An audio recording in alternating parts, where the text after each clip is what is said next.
The live TV, सच सबसे आगे।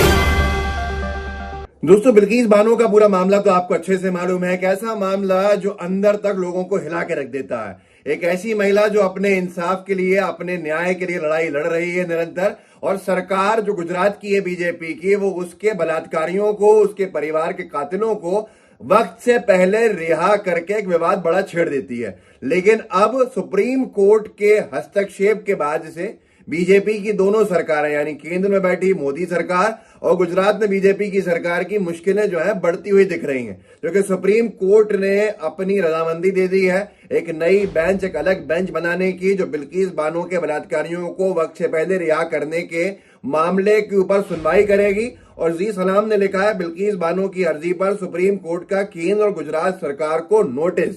Supreme court ने नोटिस जारी किया है, किसको? गुजरात की सरकार को और केंद्र में बैठी मोदी सरकार को, क्योंकि दोनों का ही मामला है इससे जुड़ा हुआ, जिसके अंदर जो दोषी पाए गए थे, जो सजा काट रहे थे, सजा याफ्ता जो लोग थे, बलात्कारी, कातिल, ऐसे लोगों को वक्त से पहले रिहा किया गया। और क्या कहा गया वो भी आपको मालूम ही होगा, बता भी दूंगा। एनडीटीवी इंडिया ने लिखा है, बिल्किस बानो के 11 दोषियों को रिहा करने के आधार का दस्तावेज लाइए।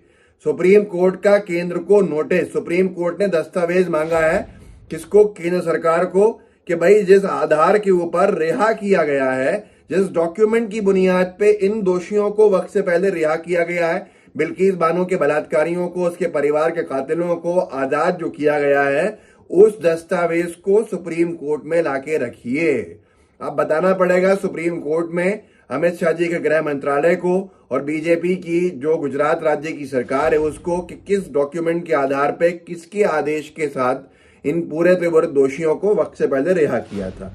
हिंदुस्तान लाइव ने इसको लिखा है, बिल्किस बानो के बलात्कारियों की रिहाई पर सुप्रीम कोर्ट ने मोदी सरकार से मांगा जवाब। अब ये पूरा का पूरा जो मामला था ये आपको मालूम ही होगा। हिंदुस्तान ने लिखा भी है, सभी 11 दोषियों को गुजरात सरकार ने सजा में छूट दी थी और पिछले साल 15 अगस्त को रिहा कर दिया था।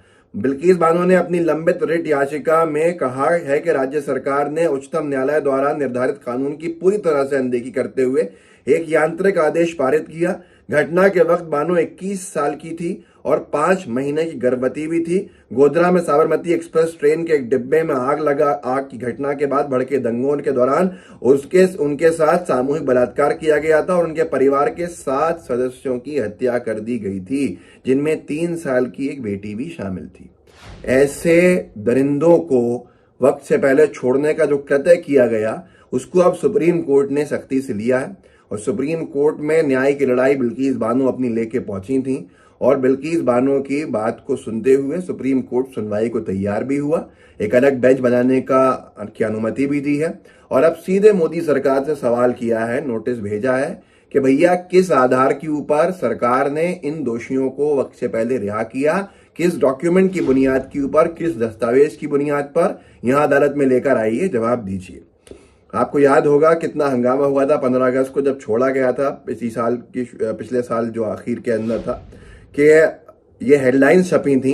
हिंदुस्तान ने लिखा था, बिल्किस बानो के बलात्कारियों को अच्छे व्यवहार के चलते मिली छूट, गुजरात सरकार ने सुप्रीम कोर्ट से कहा। गुजरात की सरकार ने, बीजेपी की सरकार ने सुप्रीम कोर्ट से ये कहा था कि साहब इनका व्यवहार जेल में पूरी कैद के दौरान अच्छा था, इसलिए इनको छोड़ दिया गया है वक्त से पहले अच्छे व्यवहार के चलते।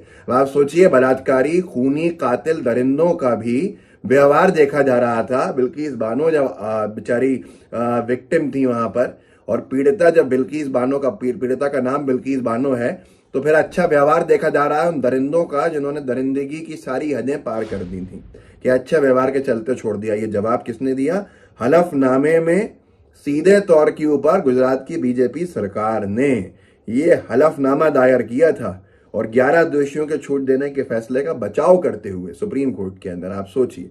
और अब सुप्रीम कोर्ट ने ये सवाल जब किया है, ये कोर्ट में जब डेवलपमेंट्स हुए हैं, बेंच बनने जा रही है, सुनवाई शुरू होगी, मोदी सरकार से जवाब मांगा है। ये संयोग देखिए उस वक्त का है जिस वक्त 2 दिन पहले बिल्किस बानो का बलात्कारी, उसके परिवार के 7 सदस्यों को मारने वाला कातिल, दरिंदा जब छूट गया जेल से, तो बीजेपी के जनप्रतिनिधियों के साथ मंच साझा कर रहा था। बीबीसी न्यूज ने भी लिखा था 2 दिन पहले कि बीजेपी सांसद विधायक के साथ मंच पर दिखे बिल्किस बानो गैंग रेप के दोषी।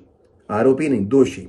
जाकिर अली त्यागी ने उस पर नाम भी लिखा, तस्वीर भी डाली। तस्वीर में जो एरो है ये उस अपराधी का ही है जिसने बिल्किस बानो के साथ कृत्य किया, उसके परिवार को मौत के घाट उतारा, उसका बलात्कार किया, बच्ची तक को जान से मारा, और अब वो आजाद घूमा है। और किसके साथ मंच बैठा है? बीजेपी की सरकार के लोगों के साथ। जाकिर ने लिखा, बिल्किस बानो का बलात्कारी शैलेश चिमनलाल बीजेपी सांसद और एमएलए के साथ सरकारी प्रोग्राम में मंच पर मौजूद। 15 अगस्त को बिल्किस गैंगरेप मामले उम्र कैद की सजा काट रहे रेपिस्टों को सरकार ने रिहा किया।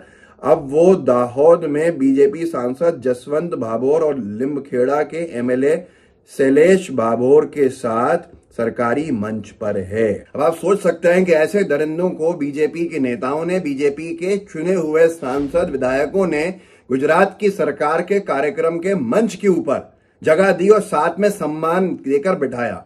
आप खुद सोच लीजिए कि क्या ज़हनियत है, क्या सोच है, कैसा संरक्षण है। और अब जब सुप्रीम कोर्ट की फटकार लगेगी तब समझ में आएगा कि ऐसे कृत्य करने का अंजाम क्या होता है।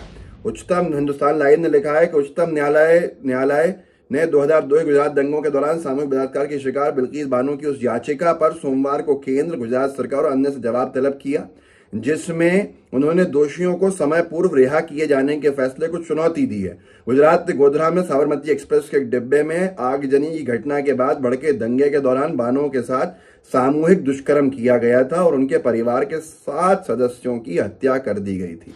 अब इस मामले में जो 11 अपराधियों को दोषी ठहराया था उनको वक्त से पहले सजा माफ कर दी। गुजरात के राज्य सरकार के उस फैसले को बिल्किस ने चुनौती दी। बिल्किस बानो ने न्यायमूर्ति हैं KM जोसेफ साहब और न्यायमूर्ति BV नागरत्ना, उनकी पीठ ने मामले की सुनवाई के लिए 18 अप्रैल की तारीख मुकर्रर करते हुए कहा है कि इसमें कई मुद्दे समाहित हैं और इस मामले को विस्तार सुनने की आवश्यकता है। शीर्ष अदालत ने केंद्र, गुजरात सरकार और दोषियों को नोटिस जारी किया।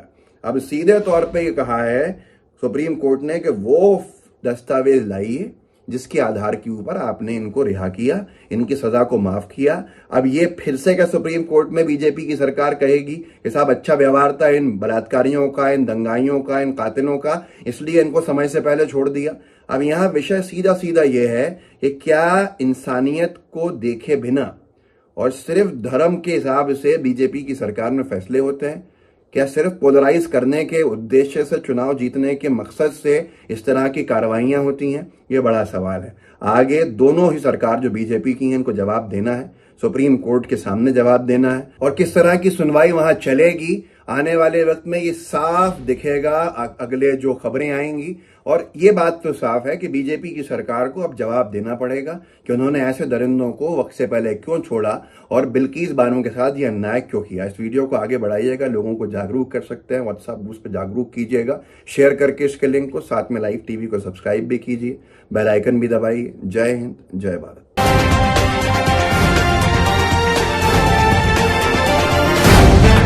द लाइव टीवी, सच सबसे आगे।